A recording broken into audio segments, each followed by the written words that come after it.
নমস্কার। আমি একজন মিডল ক্লাস ফ্যামিলির ছেলে। বলতে কষ্ট হচ্ছে, কারণ অনেক কষ্ট নিয়ে আজ কথাগুলো বলছি। বলতে ভালো লাগে না, আর বলতে হয়, কারণ আমি মিডল ক্লাস ফ্যামিলির ছেলে। জীবনে অনেক কিছু করার চেষ্টা প্রচেষ্টা, জীবনে অনেক কিছু করার লক্ষ্য সবটা হারিয়েছি, কারণ আমি মিডল ক্লাস ফ্যামিলির ছেলে। আমি চেষ্টা করে অনেক কিছু করার, বাট করতে পারিনি। কোনো দিন চেষ্টা করলেও হয়তো পারবো না নেক্সট টাইম, ভবিষ্যতে বা ফিউচারে চেষ্টা করলেও পারবে না। সেলুনওয়ালাকে বলি শ্রাবণ মাস কাটুক, তারপর দাঁড়ি চুলটা কাটবো। অ্যাকচুয়ালি আমার কাছে পয়সা নেই, টাকা নেই, কারণ দাঁড়ি চুলটা কাটবো কোথা থেকে?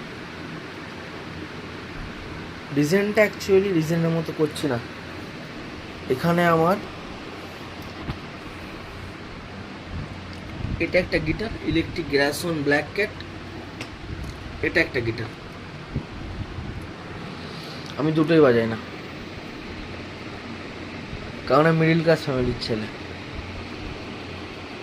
আমার চেষ্টার বাইরে অনেক কিছু আছে। আমাকে পয়সা ইনকাম করতে হবে, আমাকে নিজের পায়ে দাঁড়াতে হবে। শখগুলো সব বিসর্জন।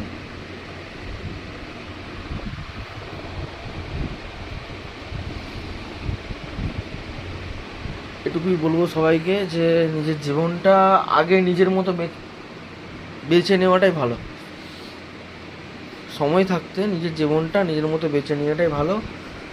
পরবর্তীকালে আর বাঁচতে পারবেন না আপনারা কেউ, তখন ফ্যামিলি প্রেশার থাকবে, লাইফে অনেক কিছু ফর্মালিটিস থাকবে, সেগুলো মেনটেন করতে করতে নিজের জীবনটা হারিয়ে ফেলবেন। তার থেকে ভালো বেঁচে নিন, যতদিন অ্যাকচুয়ালভাবে বেঁচে আছেন বেঁচে নিন। কারণ এর পরবর্তীকালে আপনি যখন যাবেন, আপনার পর্যায়ে যাবেন, আপনি পয়সা ইনকাম করার মতো মানে বলবো কি, মানে তৈরি হয়ে যাবেন যে পয়সা ইনকাম করতে পারবেন আপনি, তখন আর বাঁচতে পারবেন। তখন আপনার পয়সাটাই আপনার কাছে সব কিছু। আপনার মা বাবা আপনাকে বলে দেবে যে তো তুই পয়সা ইনকাম করলে তোর আর কিছু নেই লাইফে, তোকে পয়সা ইনকাম করে দিতে হবে, তুই বাড়িতে পয়সা দিবি, তবে তোকে বলা হবে যে তুই বাড়ির ছেলে, নয়তো আর কিছু নেই।